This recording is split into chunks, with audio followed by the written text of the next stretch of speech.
Hello and welcome to this ill-fated edition of the Silmarillion Film Podcast.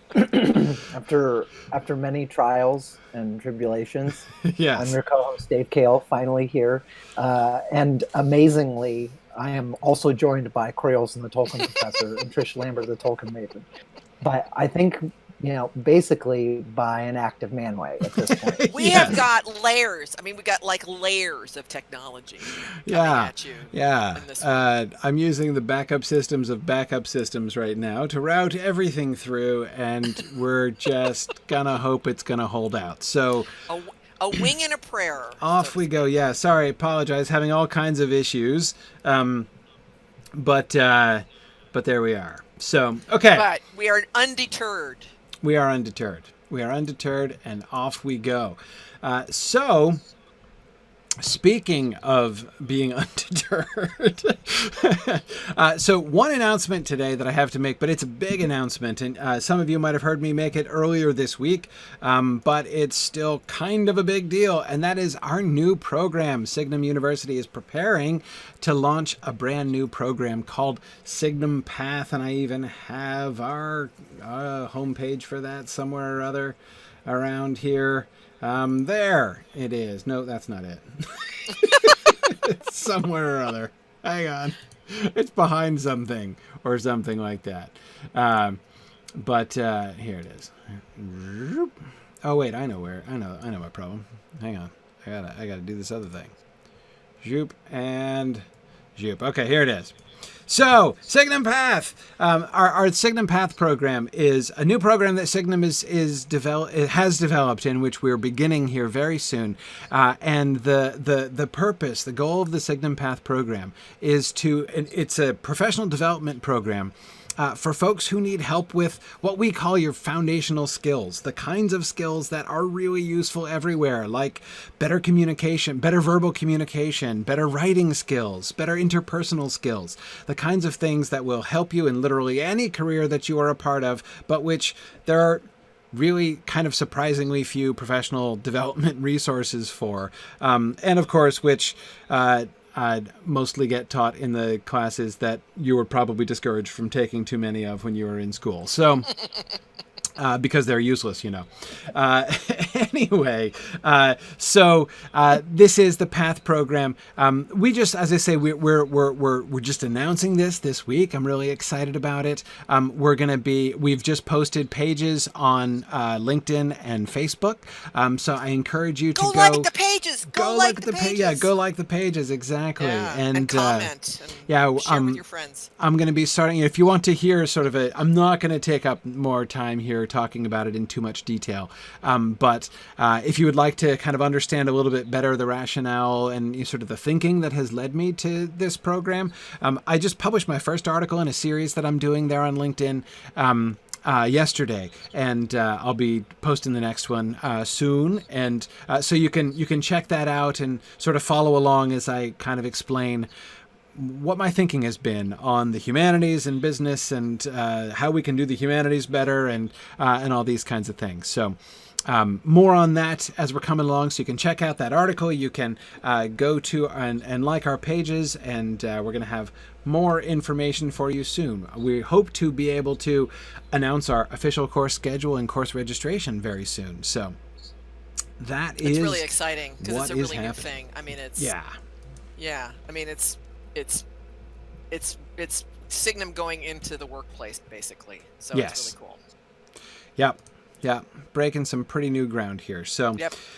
That is so that is our big announcement. That's the thing that's happening right now, and that I hope that you will check out. And if you know anybody who might be, looking to improve their resume, to kind of put themselves in a better position for promotions and things like that, this is a good opportunity to really kind of improve your profile at work. So please do pass the news on about that. Okay, so back to season 5. So we want to think today primarily about the shape and structure of season 5. We've done some thinking about this. It's time to kind of think in a little bit more detail. first question we wanted to start with was, as far as thinking about the shape of the season, is what is our mid-season turning point going to be?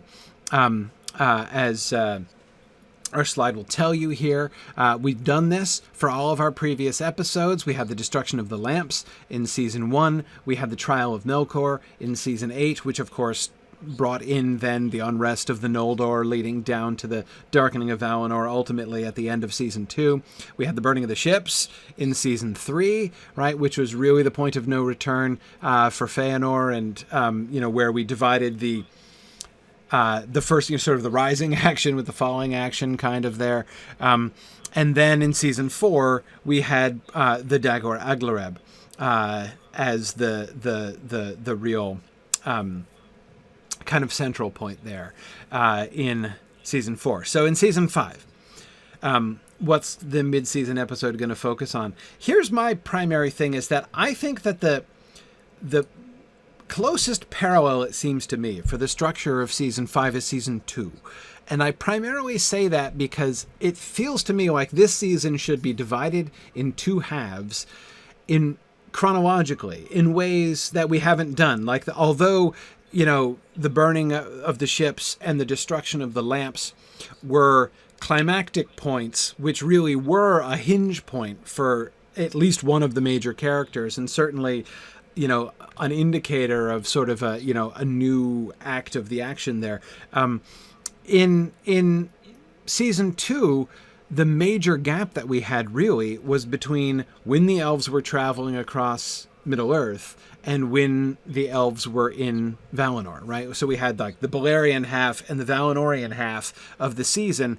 And we really used the trial as the kind of segue, right, to sort of show, time has passed and we're now resuming. We're coming back to our characters after they've been in Valinor for a while, and now watching the action as the unrest of the Noldor begins. This season feels similar to me because we're going to have, if we think about this through the lens of the relationship between the men and the elves, right?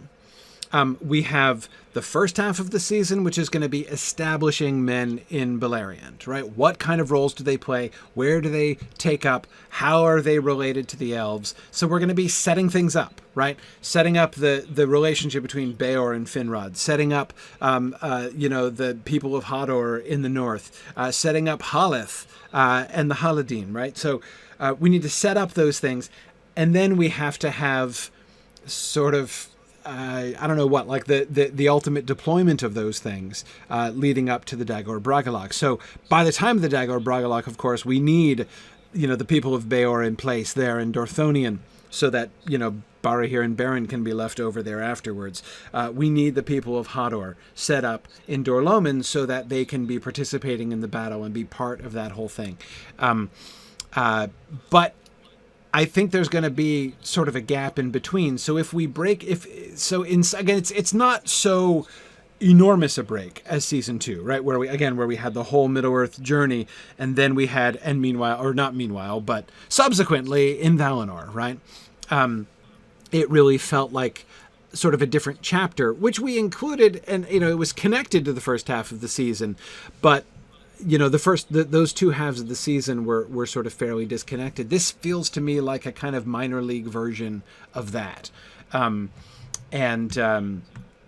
So yeah, I that's what so rather than a particular event, we may want to choose an event to use as a kind of springboard into the second half of the season in a similar kind of way to what we did with the trial of Melkor in season 2.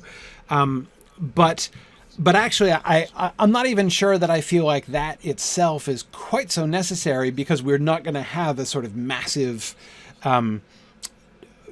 period of time passing like we did, and where we were basically sort of inviting people to imagine, like, so many like millennia of bliss have happened, right? They got to Valinor and everybody's been happy for a really, really, really long time, right? And now things are, tension is going to start building again after the trial of Melkor. So again, it doesn't feel quite exactly as necessary in the same way. Now, Stephen, I'm not forgetting about Arathel's storyline, but I don't think that Arathel makes a good pivot point. And here's the primary reason why. It's not... First of all, the number one reason why I feel like Arathel does not make a good pivot point for the entire season is that it's too isolated. It's important, but it's too isolated. I mean, literally isolated. It takes place in Gondolin and is therefore isolated by definition. But it has nothing to do with the men. It has nothing to do even really with the deliberations of what the rest of the elves are talking about and going through, because it's separated from that. I mean, Arathel never interacts with anyone other than the people in Gondolin and then Eol and Maeglin, right? She never makes it to the Sons of Feanor. So I don't really see it as something that serves as a sensible kind of pivot point for the whole season, because... and also the other thing about it is that I don't see how it fits into the theme. You know, the theme of change that we were talking about.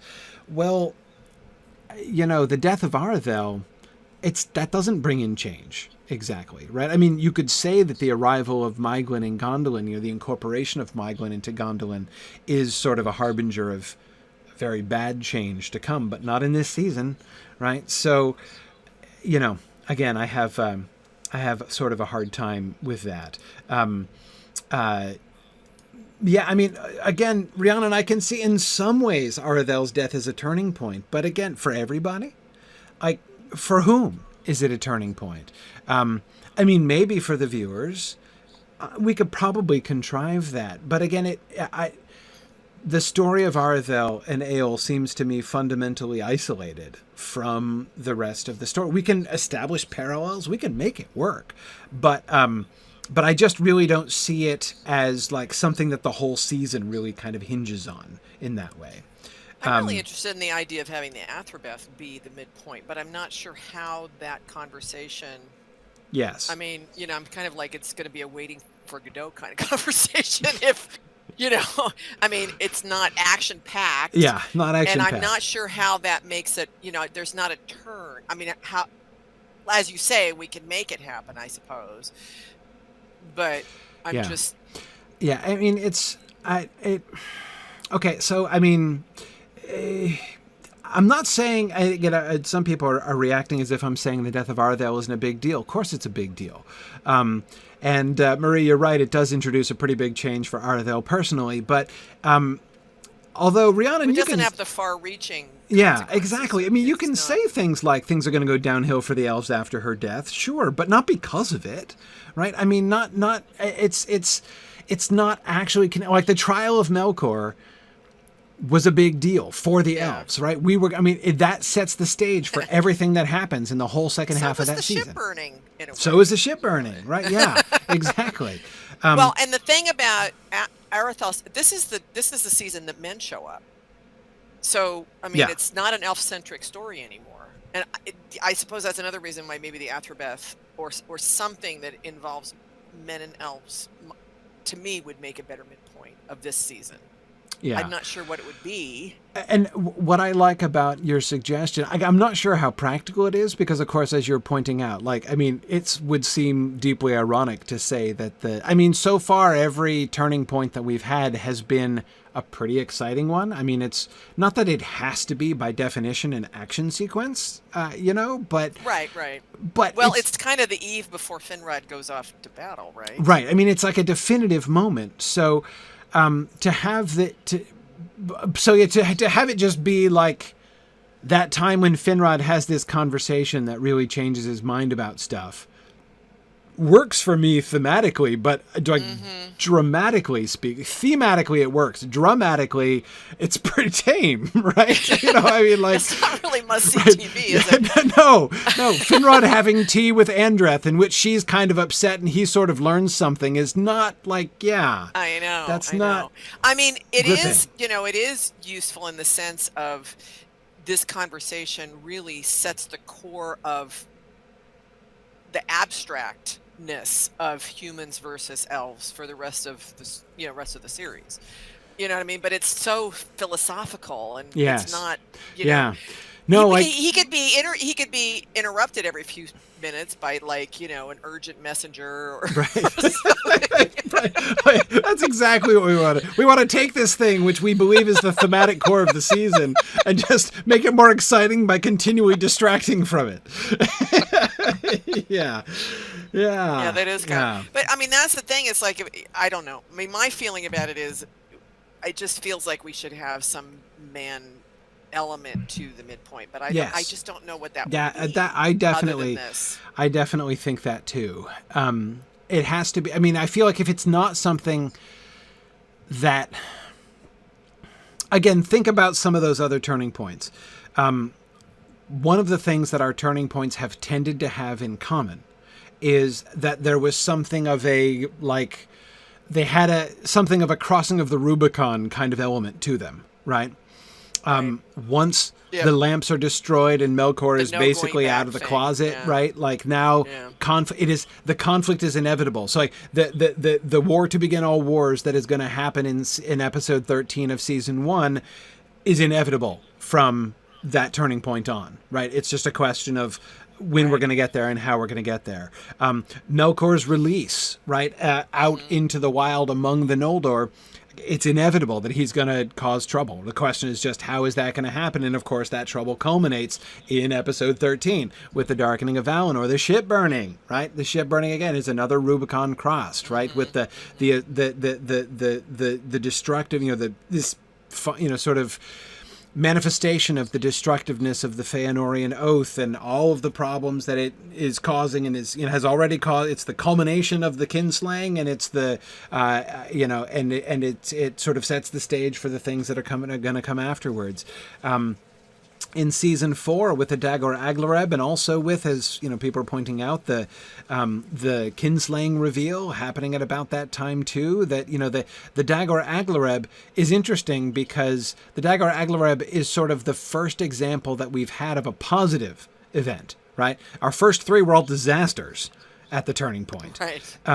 Either of like high action disasters like the ship burning and the destruction of the lamps, or still a disastrous event, the release of Melkor. Whereas in season 4, the Dagor Aglareb was this sort of when it looked like everything was getting horrible, right? When the elves were being divided, and now Thingol knows about the kinslaying and has passed the ban, and the Feanorians are objecting to that, and it looks like everything is flying apart, and now Morgoth attacks. But instead of disaster, we have like disaster apparently averted, right? When we get the triumphant victory of the battle, and we get everybody coming together, and that of course sets the stage for all of the reconciliations and acts of forgiveness and things that happened in episode 13. So once again, I think we were able to kind of maintain that shape overall. I think if we can't do that, if we can't decide on a midpoint, a turning point, which really sets up the end in ways sort of like we've seen before, then I think we should sort of skip it,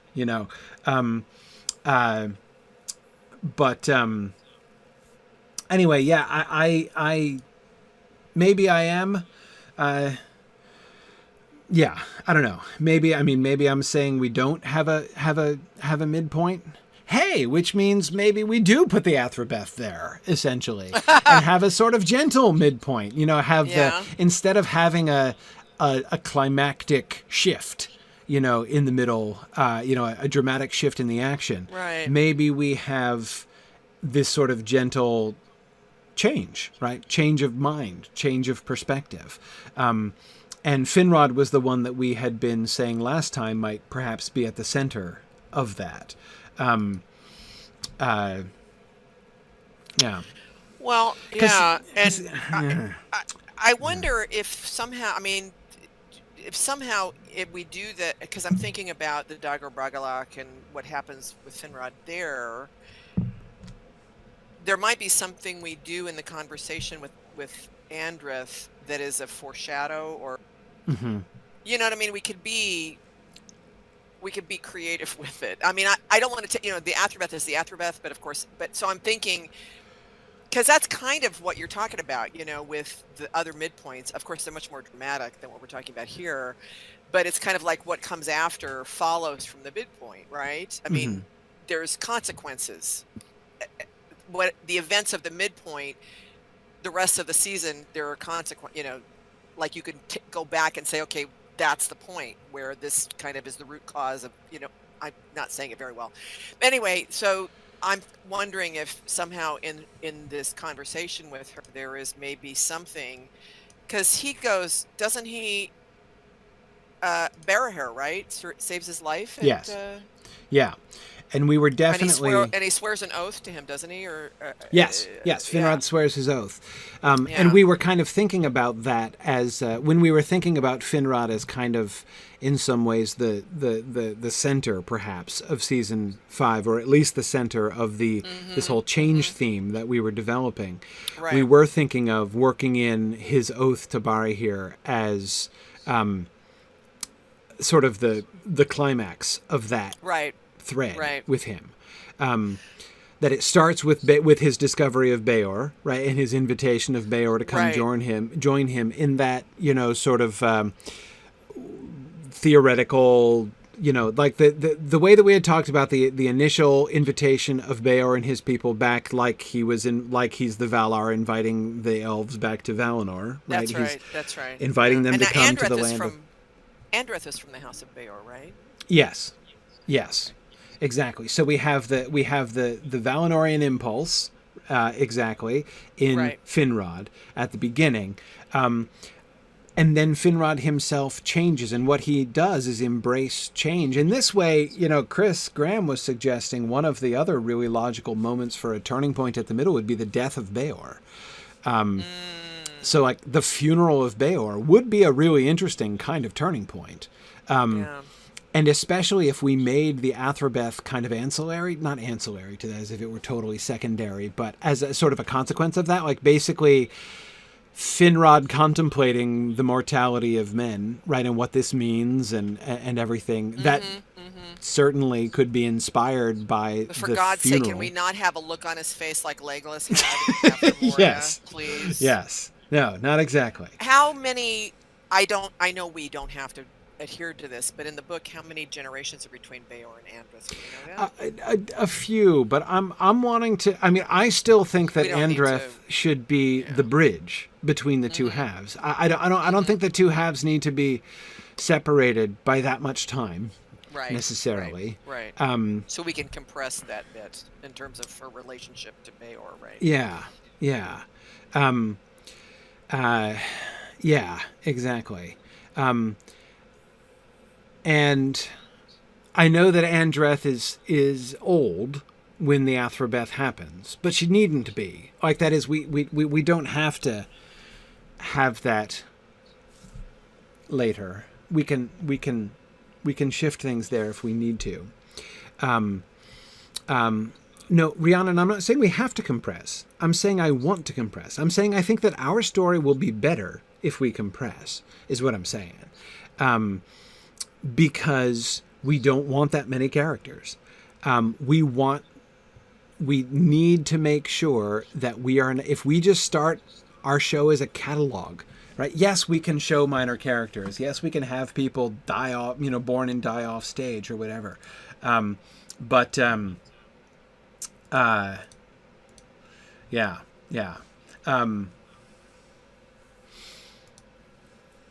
Yeah. Could let's see. I don't know the time. My timeline. I don't know the timeline. I was going to say, could the Athrobeth be a conversation that takes place not because of Beor's funeral, but in conjunction with Beor's funeral? So there's the funeral, and then Andreth and Finrod, because they're at the funeral, and naturally they converse periodically anyway.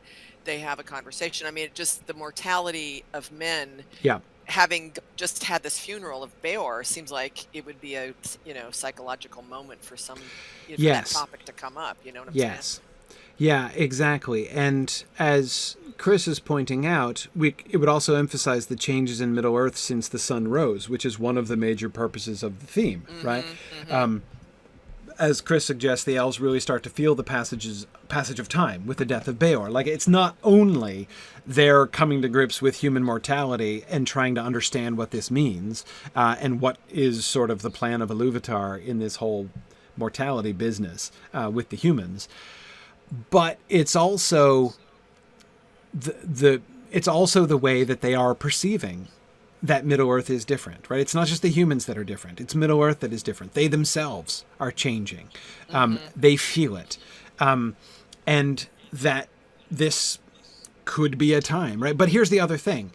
That issue, the question of the mortality of humans and the changing of Middle-earth and the years of the sun and all that kind of thing, that has to be connected with the military questions as well, right? The other like overarching question, which is going to culminate in episode 13, is what do we do in this whole war against Morgoth, right? What's the plan? What's the plan, and what are our prospects in this war against Morgoth, right? And this, I think, is where, with Finrod, we can have the Athrobeth be a really important turning point, right? Because we can... he's not only going to... So there are going to be a couple different layers of his realization, right? One realization is like, okay, so humans are mortal.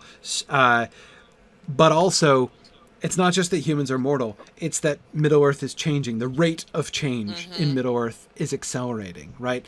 To try to preserve the status quo, that whole elvish impulse to preserve the status quo, as we were talking about last time, Finrod realizes...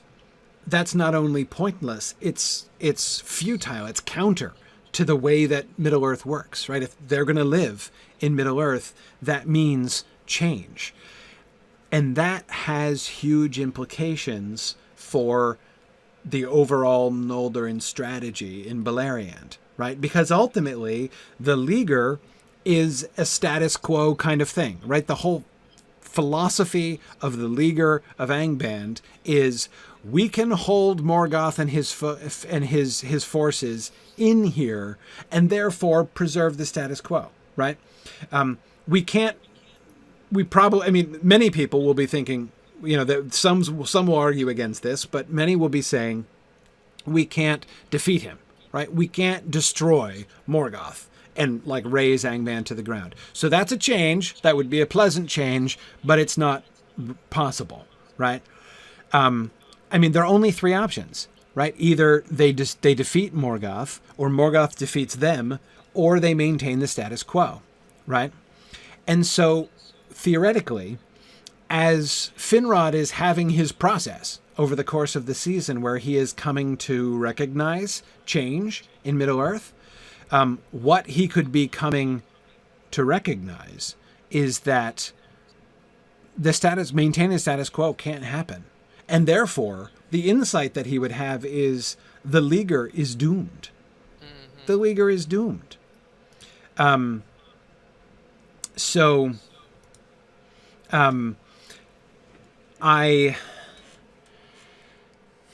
think that we can tie those things all together. And so in this way, this is a really, the funeral of Beor would be a very gentle turning point. The gentlest turning point that we've had. Right? Because really, it would be an entirely psychological turning point. Well, not for Beor. For Beor, it's a physical turning point as well. But for everybody else, including our sort of season protagonist Finrod, it's a psychological viewpoint. It's a worldview turning point, right? That's challenging. I don't think it's impossible, but that's challenging.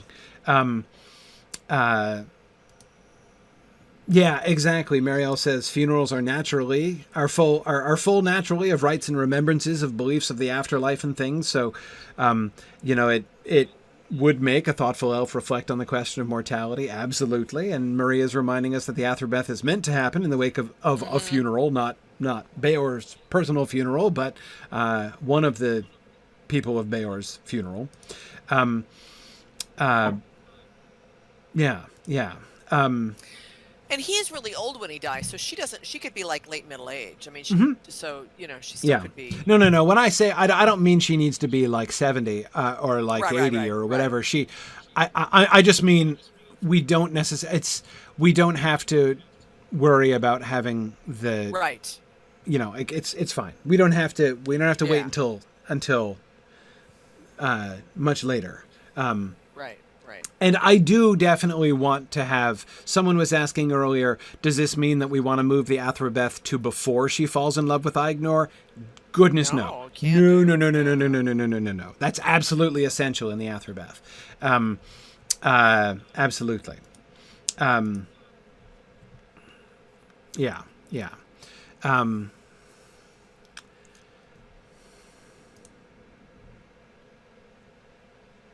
Yeah. Okay.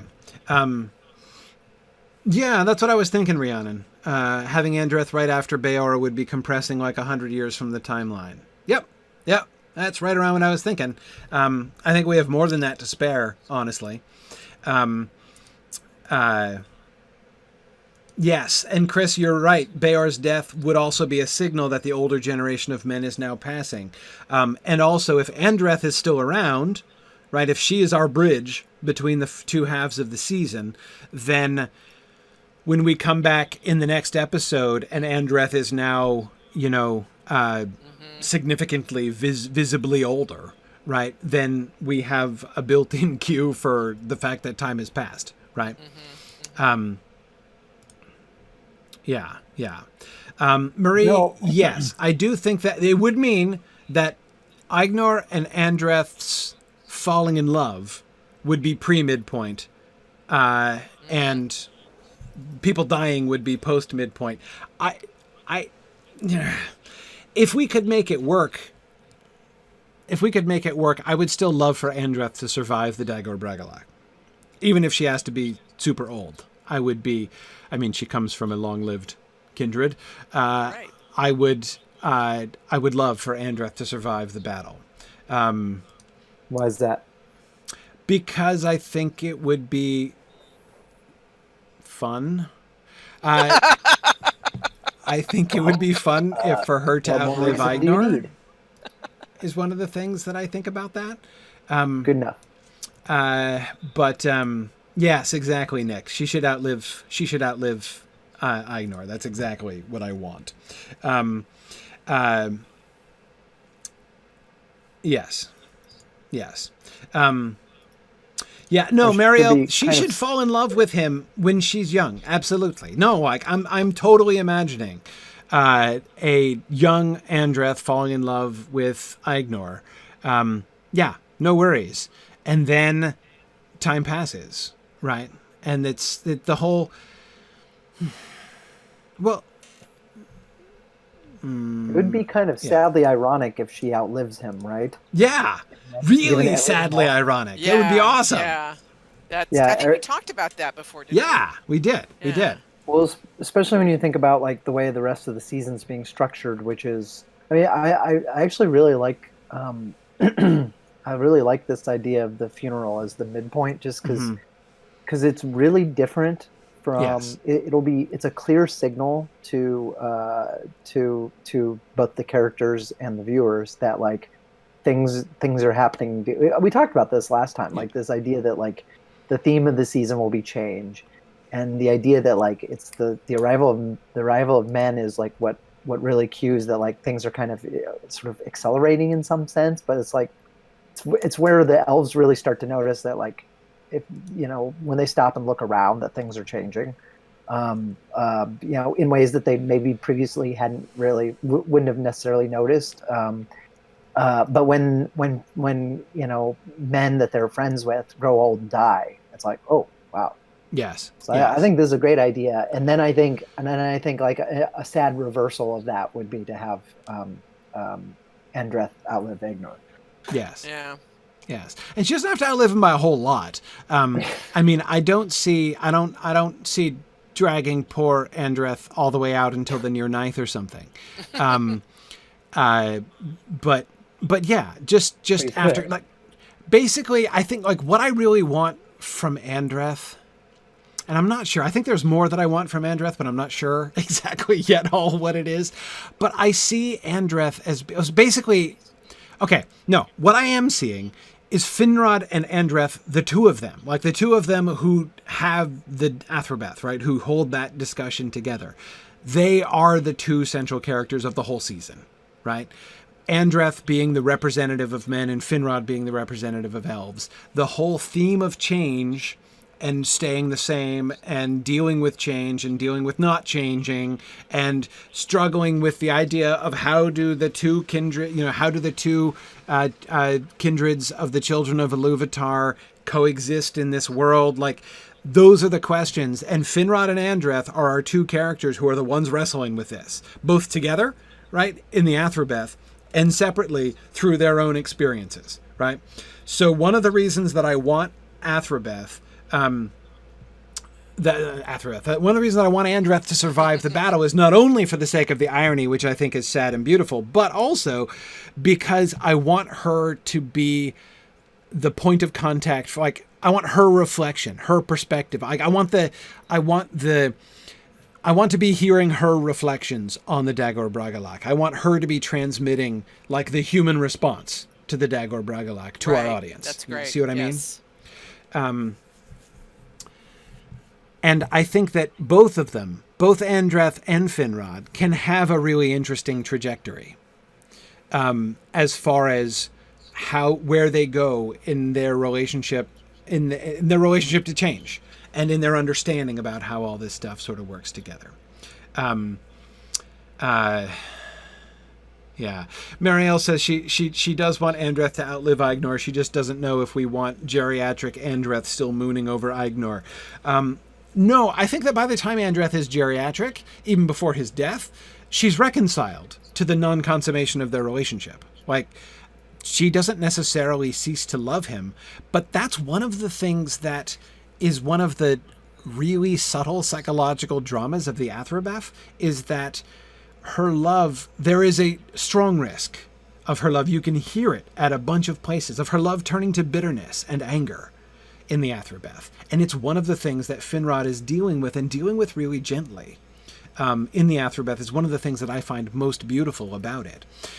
So thinking of that element, kind of taking that element and expanding that. One of the reasons, by the way, that I'm not worried about shifting the Athrobeth to when she's younger is that we can take what happens there in the Athrobeth, what Tolkien dramatizes in the Athrobeth, and we can spread that over longer time. Like, we don't have to do all that in one scene. We can take some of those different elements and let those elements play out in different parts of the story and over the course of the season, really. So Marielle, I'm thinking as she ages, right, the time of, like, oh, I am a star-crossed lover and really upset about that, is going to be in her youth, right? The time in her age, as she ages, is she's reconciled. Like, she's reconciled to the fact. She knows it isn't going to happen, right? So she's not sitting there still, like, sending him, like, secret love missives, when she's, like, 80 years old. Like, that's not going to be happening. She will long since have been reconciled to the fact that a relationship between them is not possible, right? To the mere fact that that is true, but not to the reality, necessarily, that it represents. And she's mad. She's angry. She's bitter. And her dealing with that bitterness, the bitterness of change, the bitterness of disappointment, the bitterness of loss of a different kind, not just the loss of loved ones or, in death, but other kinds of loss, right? The specter of this wise woman who hopefully we can get our viewers really to like, but who is bitter and disappointed and has not had anything she wanted out of her life come to pass, right? That's another kind of loss. Yeah. So anyway, and she's got to deal with that, right? So there's going to be sort of turning points along the way there. And the Dagor Bragollach is going to be sort of the culmination of that, right? Of how she sort of deals with that. Okay. So yeah. Let's move on, because people are starting to ask me about what episode? I don't know. I don't know. So let's think about some of the other things that we got to figure out that'll help us to kind of frame this maybe a little bit better. let's think about the Dagor Bragollach itself. This is a great question. How many episodes will we devote to the battle? So there are a few options. One is that both the battle and Fingolfin's duel appear in episode 13. So like either the very end of episode 12 or the very beginning of episode 13, the fire sweeps across the plain, the battle begins, and then we end with Fingolfin being borne off, Fingolfin's body being borne off to Gondolin and buried by Turgon. That's one option. Do all of that in one episode. It's kind of a lot, but we could do it. Another option would be to have the battle be mostly in episode 12, ending on a cliffhanger with the end of the battle, aftermath, and Fingolfin's duel in episode 13. We could have the onset of the battle, the running flames, come at the end of episode 11, and then have the battle itself be in 12 and aftermath in 13. What do you guys think about this? Any strong opinions on this? I think trying to do, especially with the Fingolfin stuff that we talked about last time, and the way that we're thinking about trying to handle Fingolfin's duel and like why he goes off on his duel, I'm kind of thinking that would be hard to do at the very tail end of an episode in which we already had the entire battle. Mm-hmm. I kind of think we are going to need to separate it into two. I was going to say two. That's what I was thinking too. Especially if we want time for some denouement at the end, right? Like if because I do want to. I mean, I'm imagining elderly Andreth with ashes on her face, right? With ashes and soot on her face, but surviving, like talking to somebody and reflecting on the battle, right? I don't know what they are yet, but I feel like Andreth should get a speech, which is like one of the culminating, like conceptually culminating parts of this season, and she's delivering that with soot on her face at the end of the Dagor Bragollach when fighting has ceased. Not sure exactly what that is yet, but that's what I'm thinking. Yeah, so no, we can't cram it all into 13. If we're going to have time for that, plus Fingolfin, plus...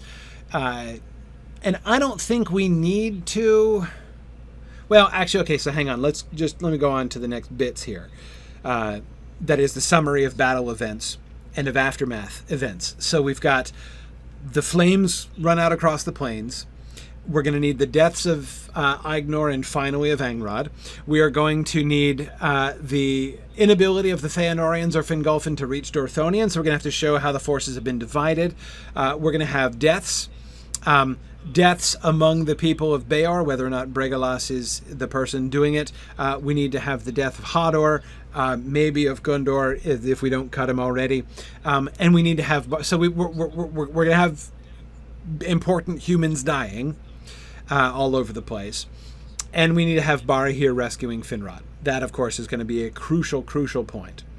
And then in the aftermath events, the overrunning of Dorthonion and the retreat of Barahir, right? So Finrod will gift Barahir the ring. That I sort of would lump that into Barahir rescuing Finrod, really. I think we need to establish Barahir and Beren, perhaps, like fleeing into the wilderness there in Dorthonion. Show the Feanorians in retreat, what happened with them. And Fauglith, absolutely. Show the gasping dust. Show what has happened to the fields, right? To that whole plain as a result.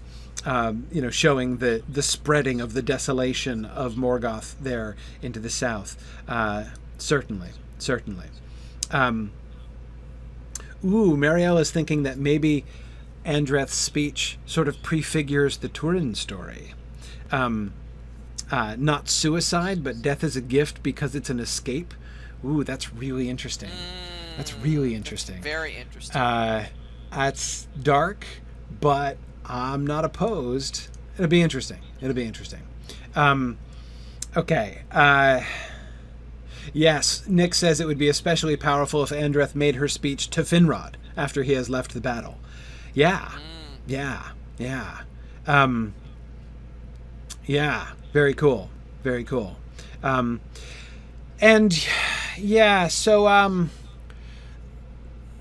the taking of Minas Tirith by through Sauron.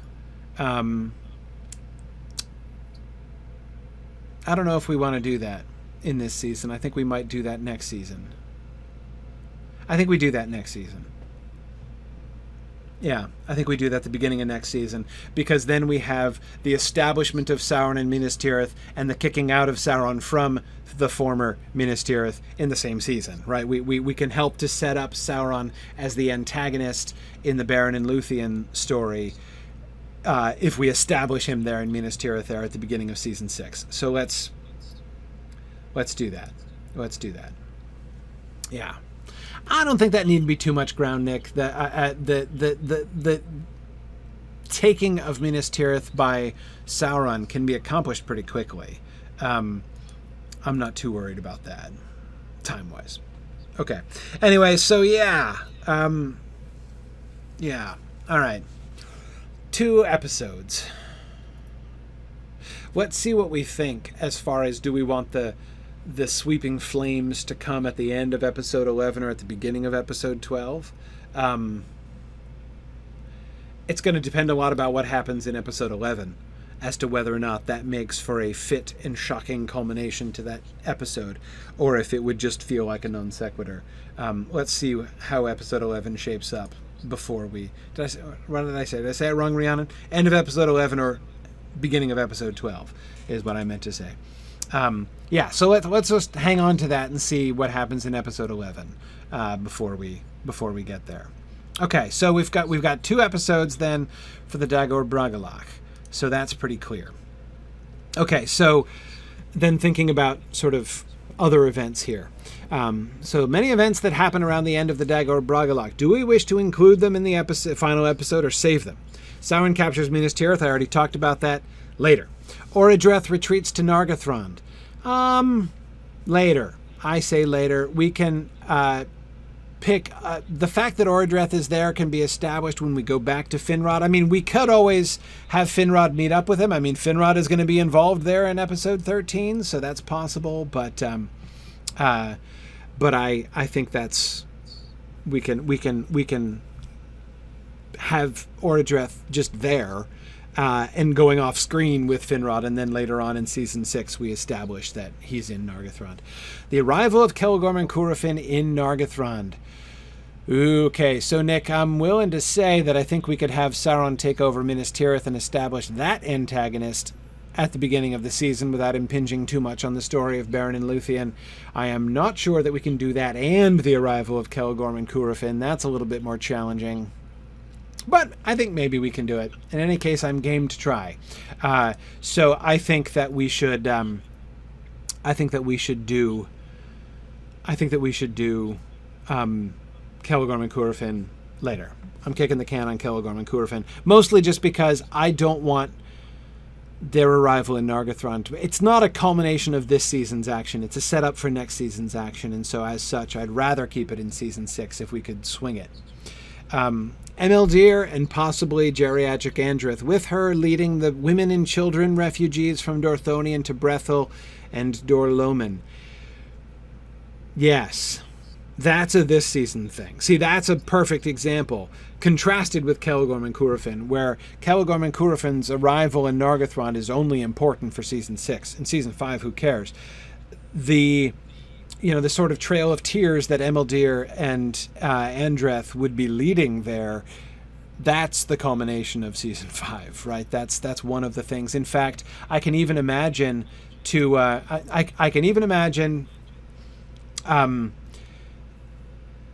showing Emeldir leading the people, like cutting away to that, like while Andreth is talking in the big final speech that she's making.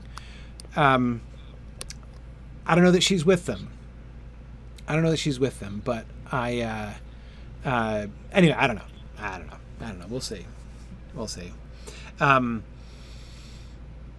But yeah, Emeldir, that we definitely need. We don't have to show too much of that. I don't think we need to have it happening and like dialogue and everything. I think we just sort of show it occurring, and setting up for that is we need to have Barahir telling Emeldir to, like the two of them deciding that she's going to take the women and children away. Like that should happen. And then we can show them doing it. Okay, young Hurin and Hu are rescued by eagles and brought to Gondolin. Dang it. Oy. I have no idea where to put that. None at all. Because it's going to feel like a non sequitur wherever it comes. I feel like. That would work better season 7? Which? Hurin and Hur? Yeah. Yeah. Great. Okay, yeah, so if season 6 is going to be Beren and Luthien, and season 7 is going to be basically the Near Ninth, then yeah, let's save Hurin and Hur. Yes, by all means. Let's push them to season 7. Certainly. The death of Tavildo. The death of Tavildo.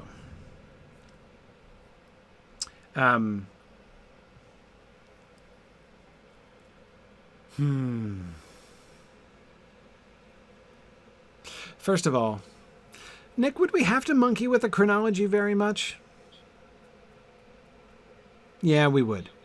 I mean, after the Dagor Bragollach, Hurin's in charge, so obviously it has to have already happened. It would be a funky flashback. I do grant you that. Rhiannon, what a wonderful suggestion. Rhiannon wants to have Haleth kill Tavildo. I say yes to that. Yes. Oh my goodness, yes. Yes. Good idea. We were wanting something more for Haleth to do, like to accomplish, other than just leading her people from one place to another. And beating off orcs in an awesome way on several occasions. Yeah. Oh, I love it. I love it. In Brethil, sure. Sure. Especially since, like, Beleg is going to remember him, Tavildo, that is. Like, Beleg has had run-ins with the cats of Tavildo before. And if we put the slaying of Tavildo in the context of the whole interaction between Haleth and Doriath, basically, right? That would be like major street cred, right, for Haleth and the Haladin if they take out. I mean, Beleg would certainly be really impressed. Yeah.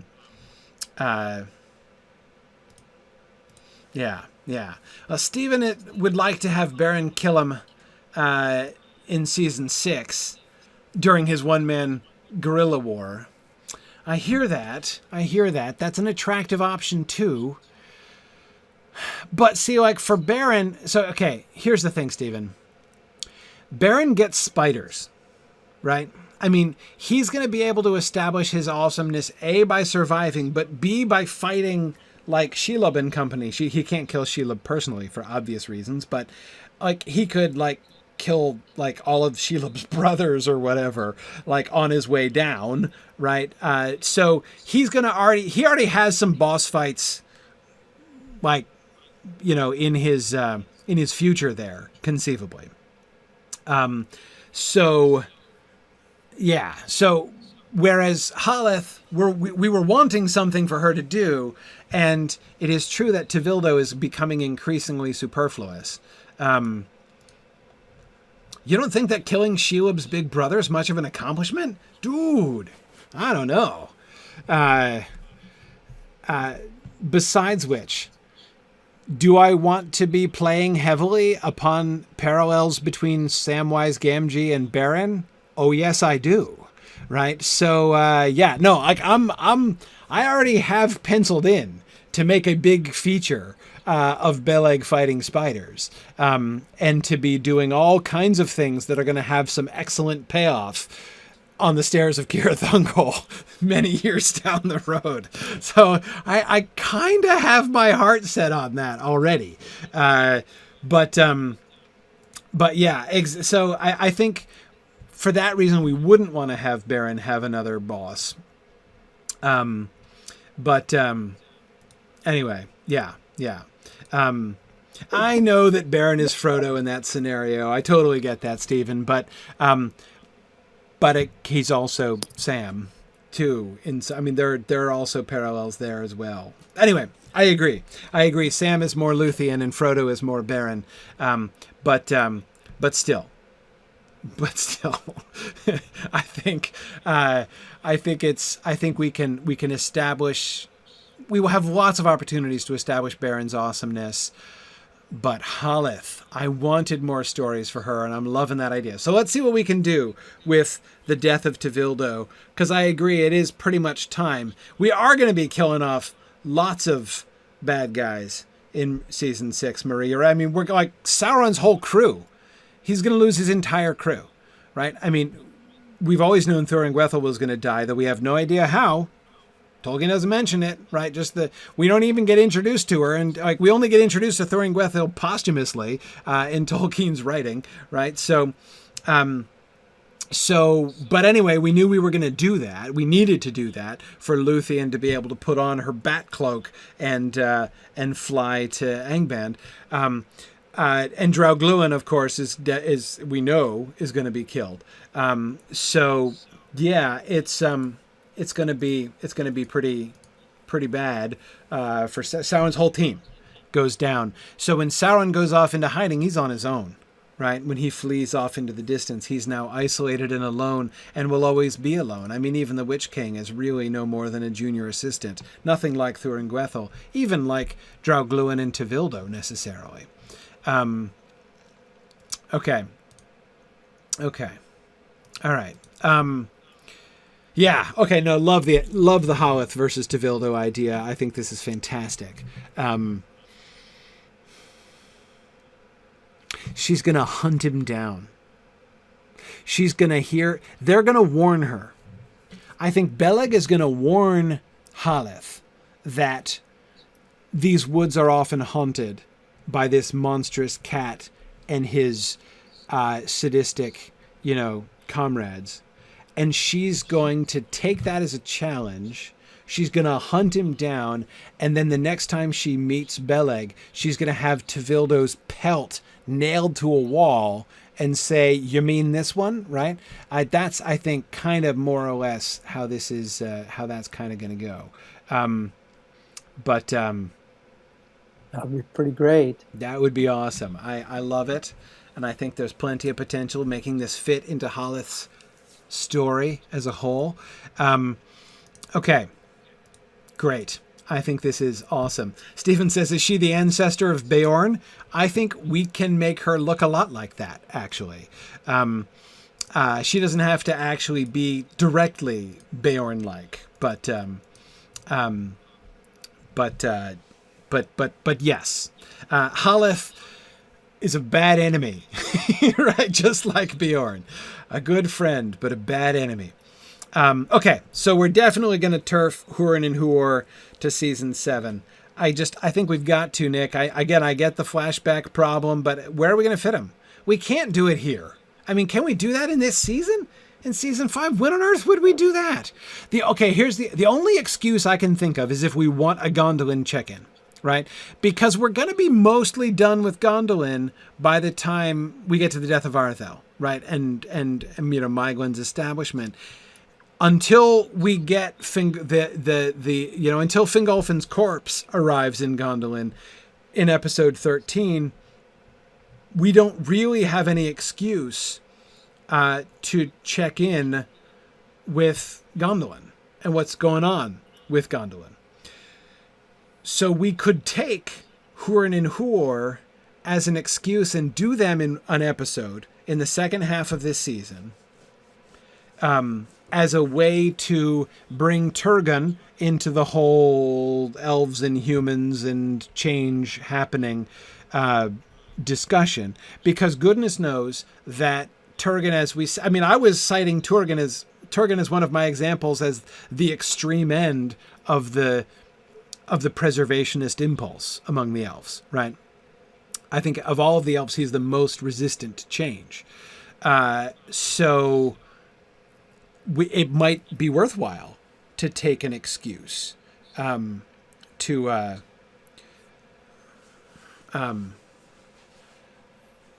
to visit Gondolin again, and to have him and by bringing Hurin and Huor there, we're bringing the theme home to Gondolin, right? The theme of change. We get it with Aredhel at the beginning of the season.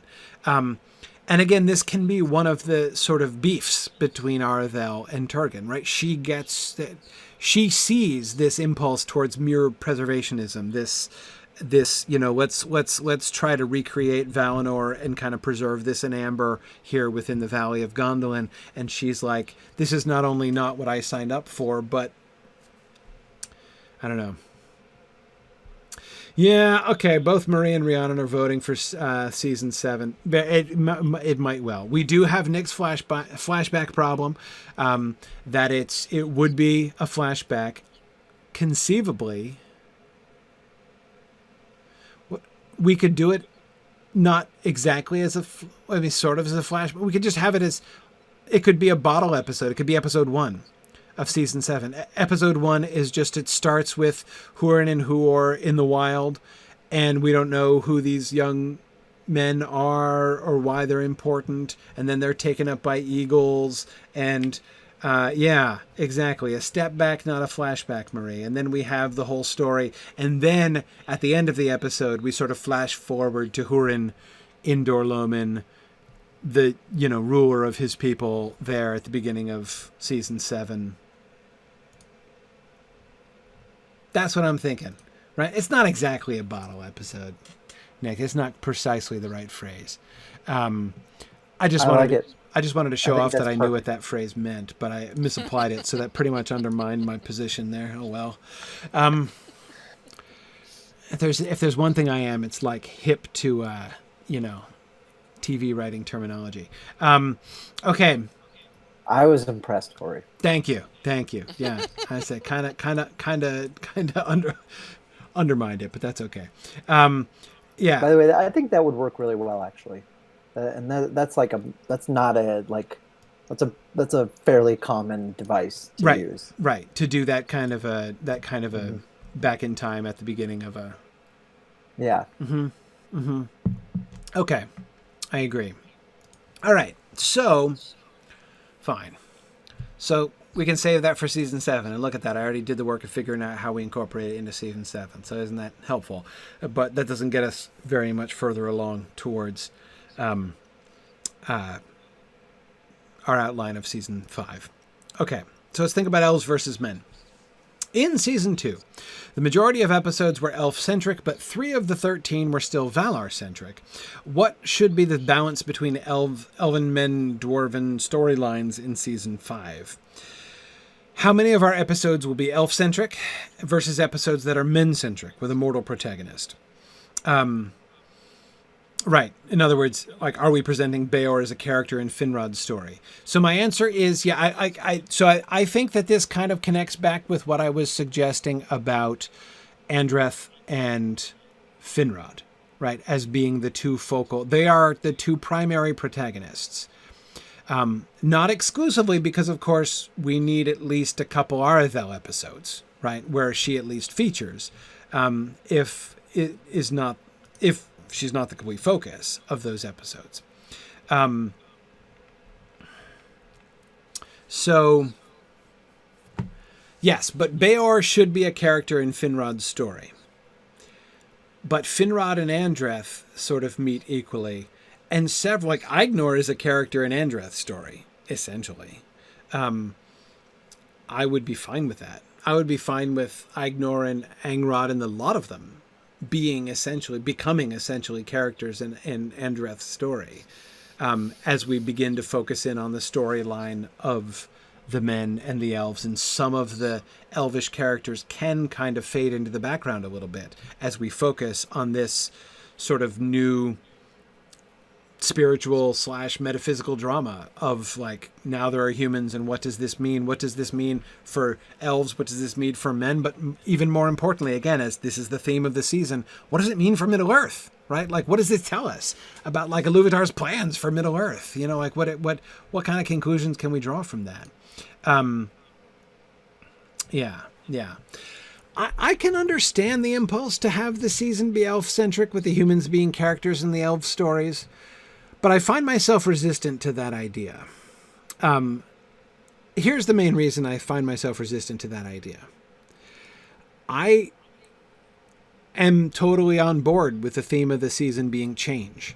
And I think that's a really cool way to convey change, is if we have these characters that we've come to know, but we don't really see them from the same point of view, right? They won't look the same. I mean, I think it would be really interesting, for instance, even to have things like debates between Fingolfin and Finrod and Fingon and, Maedhros be told from the point of view of Hodor, right? Like, we basically see it from Hodor's point of view. I think that would be really interesting. All right, Chris is saying we should have some men point of view stories so we can have some of those entering into the land of fairy moments. That's true. Especially episode 1 with the meeting with Finrod. And with the bringing in of the whole Finrod's Valinorian. We're going to have Finrod having a feast in the forest and he disappears when Beor comes into that's the clearing. it. Exactly. Yeah, he should vanish and hunt the white stag. Yeah. Yeah. But okay. Here's the other thing though, Chris. We could save that for Beren, right? Because Beren entering Doriath is the big transgression into fairy moment, right? So we might want to save that whole experience for...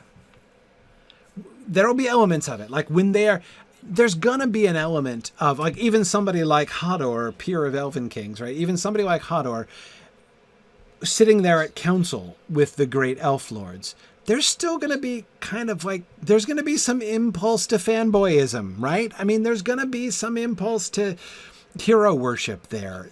We can show in some ways, Nick. I think it would be interesting. Nick is suggesting the lighting should be different. Punching up how men see the Calaquendi as nearly godlike figures. Yeah, we can show that. Yeah.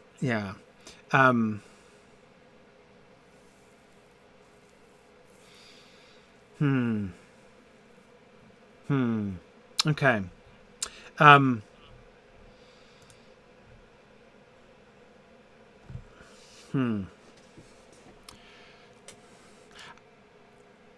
Yeah, I think that if we do... So what will the balance be? What will the balance be? I think the balance should be close to even. Between Arathel and Finrod, we have quite a bit of elvish point of view to show. Between Beor's original scenes in, Beor in episode 1, or at least in parts of episode 1, and Andreth in a number of the episodes, we have a fair bit of human perspective there as well.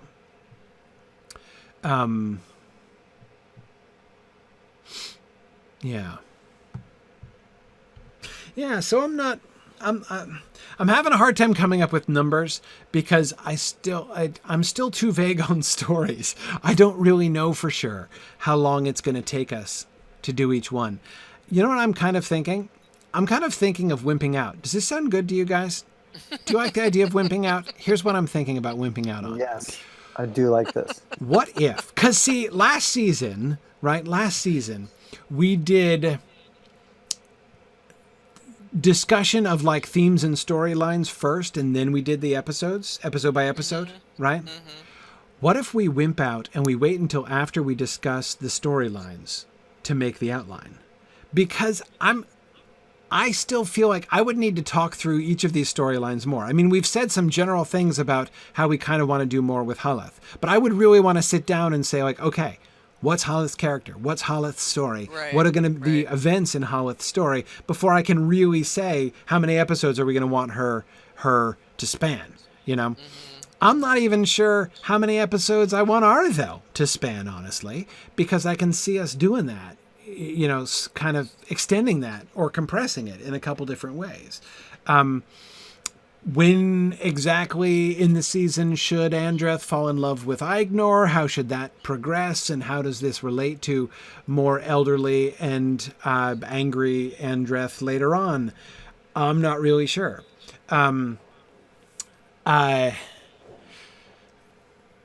I really want to, and I'm not even sure of how many characters yet that we want exactly, like which human characters we want to make our stories around and which generations we're going to cut and how we balance the chronology. I don't have the details of that hammered out yet, and I would want to hammer out the details of those things before we really tried to set. I feel like right now the storylines in my mind are still too vague for us to really hammer out a clear outline, I think. At least that's certainly how I'm feeling about it.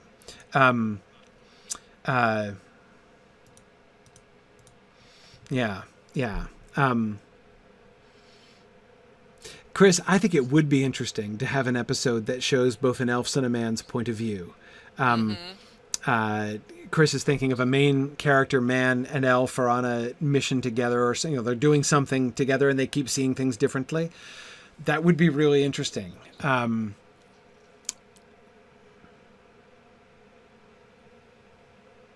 I'm not sure what exactly, but that would be really interesting. Let's keep that in mind. Yeah.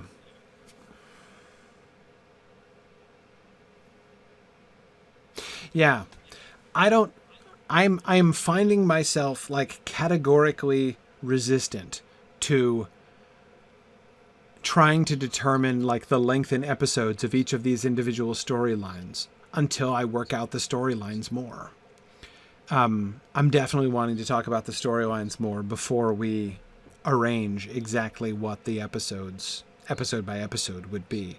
Anyway, let me... I'm sure the writers love that. Yeah, no, I think more delay in that regard is clearly going to be popular all around. Which of the men need to be central characters in their episodes rather than playing a role in someone else's story? And do these characters get more than a single episode for that story to be told? Okay, Haleth and Hador, Bjorn, Amlach, Andreth, and Barahir. Oi. Oi, indeed. You could have a whole just human season. I mean, you know, yeah, so geez. see, like, yeah, so here's another thing. Amlach, right? I only have kind of vague ideas about Amlach's story, right? I mean, everything that I'm currently thinking about Amlach's story could certainly be fit into one episode. But maybe that's just because I haven't developed his storyline enough. Yeah. And then Hador. Hador, I think, can be... So as far as to answer the specific question, like, which of these men need to be the central character in their episodes? Andreth, as I've said, I want her not only to be center in her episode, I want her to be the spokesman for humanity, like the chiefs, you know, just as, so Finrod and Andreth to be the primary representatives of elves and humans in the season as a whole, right? So she's an overarchingly important character. It's one of the reasons why I want her to bridge the first to the second half of the season. Because I want her to be able to have input on both of those things, from the death of Beor through to the Dagor Bragollach. Of the rest of them, Haleth is the other one who obviously has to be the central character in her episode. Even if we have a complete, like a Haleth bottle episode in the middle, I don't know that we necessarily need to do it that way, but even if we did, it would be totally worth it. Haleth needs to be the focal point of her story. No one's going to tell Haleth's story from the Elvish point of view. I mean, that would be antithetical to everything the Haleth story is about. Nobody puts Haleth in the corner. Nobody puts Haleth in the corner. That's right. Forget about it. Yeah, exactly. Murray says Haleth won't let anyone else take over. Exactly. Beor and Hador now, though, both of them I would see primarily being from the Elvish point of view, because they are the ones who are primarily related to elves, right? They are the ones who are primarily establish themselves in relationship to humans, or sorry, to the elves. Exactly, the political storylines, all related to important elvish figures, elvish characters from our story coming in. Bari here is a bit of a wild card. I don't think that Bari here has to be a major character. I think that Bari here can be kind of he's an important character, but he doesn't have to be the focal point of an episode, I don't think. He's important primarily because of sort of the role he is in as this sort of like last king, right, of Dorthonion in a sense, right? He's this kind of Arvedui-esque figure. Certainly he's going to play an important role in 12 and 13. Sure. I mean, he plays an important role in the battle. And Finrod is, but when Finrod relates to him, you see, like Finrod's oath to Barahir, I don't see that as a culmination of Barahir's character development, right? I don't see that as a culmination of like Finrod's, like the final fruition of the long relationship between Finrod and Barahir, personally. I see Barahir in that exchange, in his rescuing of Finrod and of Finrod's oath. I see Barahir as primarily being sort of representative of humans, right? He's this sort of, I mean, I see him almost, well, not symbolically, that goes way too far, but do you see what I mean? Like, he doesn't have to be himself a major character whom we're super invested in personally. He's gonna be, I think, in some ways, a more important character at the beginning of the next season, and we can build on him a lot more at the beginning of season 6, during the Outlaw stage. But exactly, Marie, it's all about, that's Finrod's epiphany, the oath that he takes, the realization that he has. Barahir does the thing. He rescues him, right? He performs actions, but I don't think that he need be himself a sort of a deeply well-rounded character. Barahir, I mean, that is absolute. That exchange is absolutely Finrod is the protagonist of that whole thing, even though he's the one who's being saved. He's definitely the protagonist there. Andreth is the most important human character in the Dagor Bragollach, even though she's not fighting in it. And Finrod is the most important character, even though he's not the one dying dramatically in the Dagor Bragollach. Fingolfin's duel is really important too, separately. But again, we can separate those things, as we talked about already. Okay, episode 1, yes, introducing Beor, seeing the elves from a mortal perspective. We switch back to an elvish viewpoint in episode 2, definitely. I wonder if we even make it all the way through episode 1 before shifting back to a view. But maybe we can pull it off. Maybe we make the whole of episode 2, and we play on the parallel of the trip from Cuiviénen to the trip from Cuiviénen to Valinor, right? We have the primary drama of episode 1 be Finrod's invitation, Finrod doing the Orome, right, and bringing Beor and his people in and escorting them to bliss and all, and we can show this from the human perspective, right? I mean, this is like, we've arrived at the land of milk and honey, right? This is it. And he swears his oath. Good, yes, Rhiannon. Beor serving Finrod and Finrod swearing an oath to Barahir. Those are the bookends. Yeah, in a lot of ways. The first one is a failure, ultimately. I mean, from failure of Finrod's perspective, right? The premise of the establishment of the relationship between Beor and Finrod that happens in episode 1, that's going to fail. Right, ultimately, Finrod is going to see the failure of that it's just not, it can't work that way. And his oath to Barahir at the end, which is, in a sense, kind of the mirror image of it, right? Instead of Beor swearing to serve Finrod for the rest of his life, we're going to get Finrod swearing to serve Barahir and his house, right? And bestowing upon him the ring. That's a really cool inversion, and I think will work really well to shape the whole season. with Finrod at the center. I really love that. Yeah, how does Arthel fit in? Don't know. We could start Arthel in episode 2. We could integrate her into episode 1. Not really sure yet. Again, I kind of... again, I feel like I've got the ends of the story, right? But I don't see... I couldn't give you a plot summary of Finrod's trajectory, right? I want to do that more. I want to work on that more. Hey, Nick, that's a great idea. Let's tell Arthel and Eowl's story as a flashback from season 7. Yeah, no, in season 7, that's great. I agree, Nick. I think we should have season 7 contain as much flashback as possible. I think that'd be really good. But no, of course I'm joking, because we need Arthel and Eowl in order to set up Beren and Luthien for next season. So I want plenty of creepy parallels. Yeah, to raise doubt and tension and uncertainty at the meeting of Beren and Luthien. Okay. So, yeah, good. Lots of stuff to do there.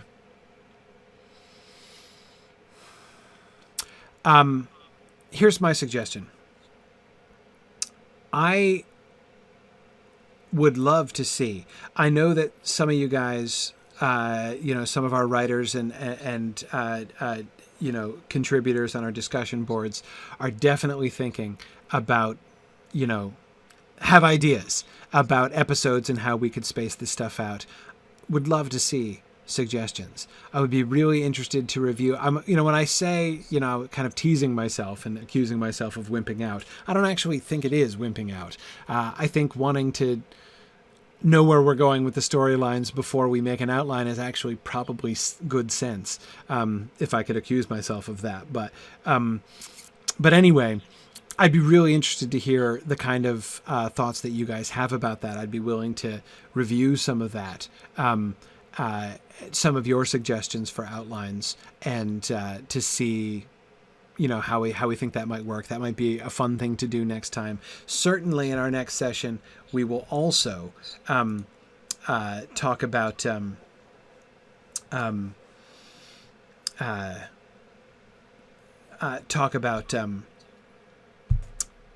the frame. That's what it is that we'll talk about. Sorry, lost my train of thought. Oh, look, sorry, I didn't quite get to our timeline here. We'll talk about this next time. We'll talk about the timeline. We've got our Gantt chart to review. We're going to start filling out the Gantt chart, so that'll be lots of fun filling out the Gantt chart. We can review that. And then, of course, we will be thinking about the frame, too. So I want to talk about the frame for next time. What are we going to do for a frame in Season 5? And how are we going to make that fit within the themes of the season? And then maybe come back and... if you guys want to, I'm happy to just go and start talking about storylines next time, but I don't want to thwart you guys. If the other contributors to this project would like to kind of go through outline a little bit more, I'm happy to do that. Give us your suggestions, start suggesting things for the Gantt chart, and we'll see how we can kind of balance this. If we got some stuff, again, I don't feel prepared to do it because I still feel in my own head I've got to still work out some of these storylines more.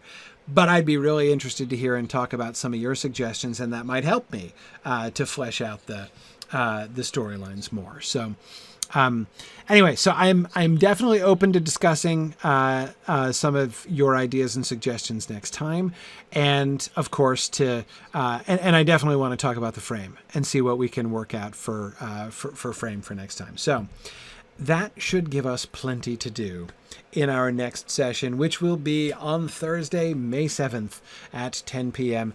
at Eastern Time as usual.